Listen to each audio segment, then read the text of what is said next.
안녕하세요. 여성들을 위한 똑똑한 건강 디자인 이똑띠입니다. 지난 영상에 이어서 오늘은 콩 이소플라본이 갱년기를 비롯한 여성의 생애 주기별로 가질 수 있는 영향에 대해서 한번 알아보도록 하겠습니다.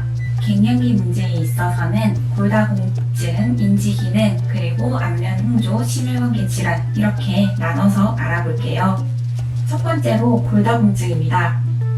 나이 든 여성에서는 평균적으로 25에서 30%가 골소실로 인한 골다공증 문제를 겪게 되는데요. 특히 시기적으로는 월경이 끊기고 자연 폐경을 했든 아니면 난소 제거를 통해서 수술적 폐경을 했든 우리 폐경을 하고 첫 10년 이내에 특히 급격한 골소실이 발생하게 됩니다. 그 이유는 뼈가 한번 형성되면 가만히 단단하게 있어주는 것이 아니라 우리 뼈들은 형성되고 흡수되는 자체의 전환 주기를 원래 반복하게 되는데요. 폐경 후에 에스트로겐 결핍이 이러한 골 전환 주기의 속도를 증가시키고 형성과 흡수 사이에 불균형을 초래해서 골 소실이 많아지는 것이 갱년기 골다공증의 원인이 됩니다. 그렇다면 형성을 좀 더 늘리고 흡수는 좀 억제해서 균형을 회복시켜 주는 것이 우리 개선의 관건이 되겠죠? 이것에 대한 이소플라본의 효과는 관련 임상 실험이 2001년도에 처음 보고된 이후에 지속이 되어져서 왔는데요. 연구들에서 콩 이소플라본이 뼈 미네랄 밀도를 54%까지 증가시키고 골 소실에 관여하는 재흡수 표지자를 감소시킨다라고 보고된 바 있습니다.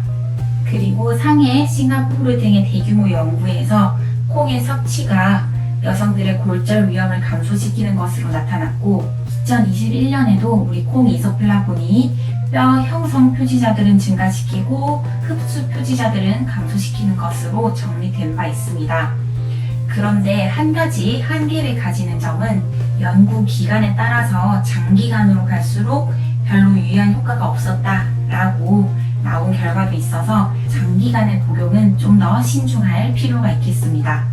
그리고 폐경 후 여성에서 우리 두유의 섭취가 골다공증의 위험을 줄이는 역의 상관관계가 있었다라고 밝혀진 연구도 있었지만 이것에는 칼슘이 관여했다라고 밝혀진 부분 그리고 콩 자체의 식물성 단백질도 우리 근골격계의 건강에 도움이 될 수 있는 부분이 있는데요. 그런데 사실상 우리 콩 단백이 칼슘 밸런스를 개선시키기는 하지만 식이로 섭취하는 단백과 뼈 건강 사이의 상관성은 조금은 복잡하고 불분명한 부분이 아직은 많다고 합니다. 어쨌든 종합하면 어느 정도 기간을 복용하는 것이 좋을지 아직 미지수인 부분은 있지만 폐경 후에 골 전환 주기의 불균형으로 발생하는 골 소실 그리고 골다공증 문제에 우리 콩이 이소플라본 그리고 칼슘, 식물성 단백질 등등 복합적인 효과로 도움이 될 수 있기 때문에 우리 폐경 후 여성들에서는 충분히 관심을 좀 가져봄직하다라고 정리할 수 있겠습니다. 그리고 두 번째로 인지기능과 관련해서 우리 갱년기 어머님들이 날이 갈수록 기억도 잘 안 나고 계속 바보가 되어가는 것 같다고 슬퍼하시는 분들 많으신데요.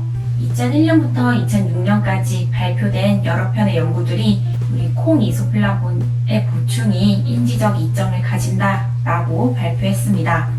우리 이소플라본은 특히 언어적 기억을 호전시키는 데 효과적이라고 알려졌고 특히 여러 종류의 이소플라본 중에서 우리 제니스타인이라고 하는 뇌혈관 장벽을 통과할 수 있는 이소플라본의 종류가 항산화 효과를 보여서 신경퇴행성 질환들에서 효과적이다 라고 알려졌습니다.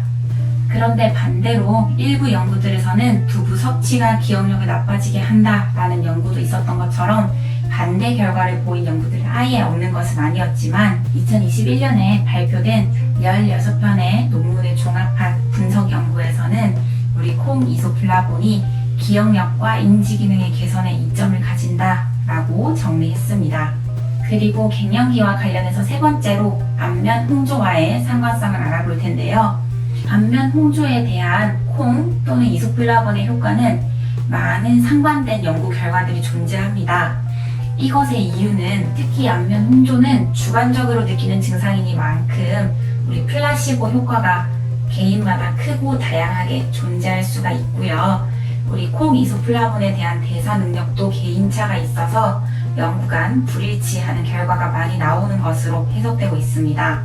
그리고 또 하나의 요인으로는 우리 콩 이소플라본, 섭취하는 이소플라본 중에 제니스타인이 얼마나 함유되어 있는지도 우리 이러한 연구간의 불일치를 유발하는 하나의 요인으로 파악되었는데요. 이소플라본 중에 제니스타인이 풍부하게 함유되었을수록 우리 안면 홍조에 대한 감소 효과가 컸다고 합니다.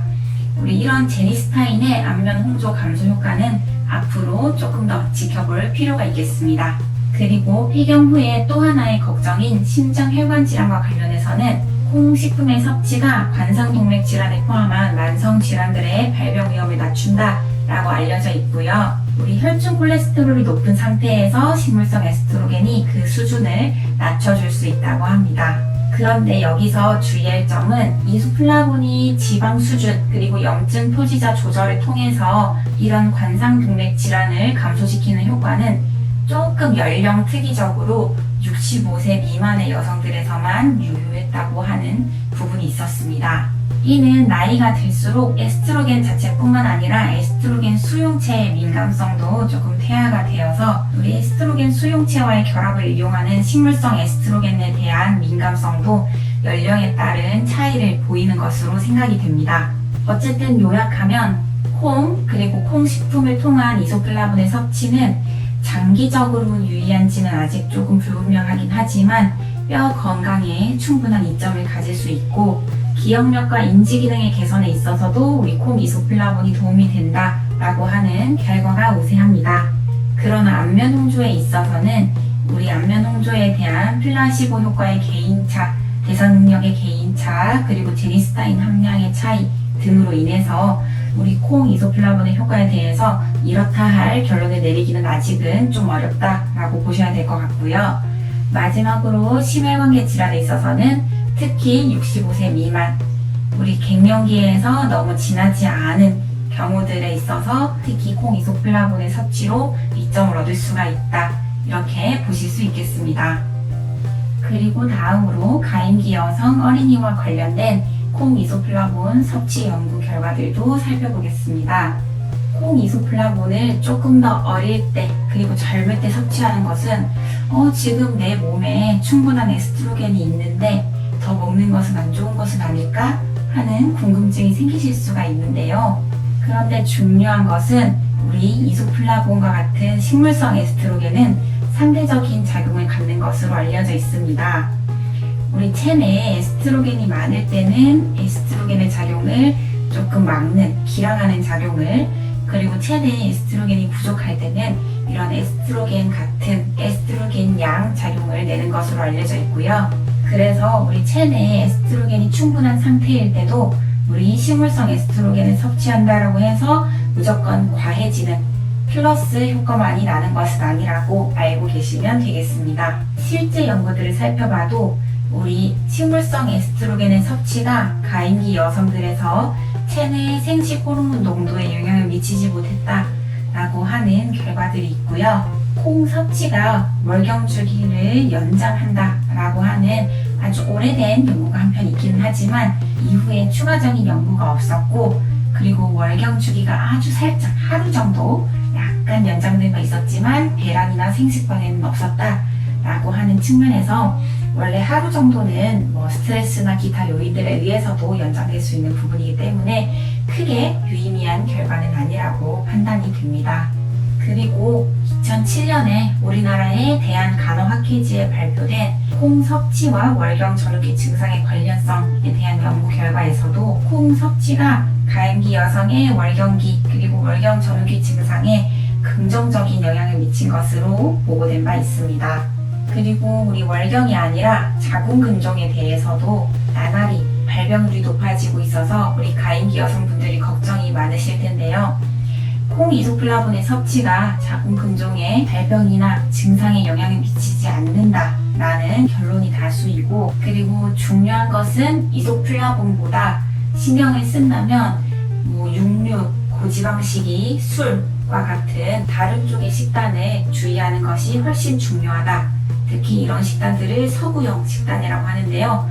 서구형 식단을 주의하시는 것이 우리 콩 이소플라본을 혹여나 신경 쓰시는 것보다 훨씬 중요하다라고 알고 계셔야겠습니다.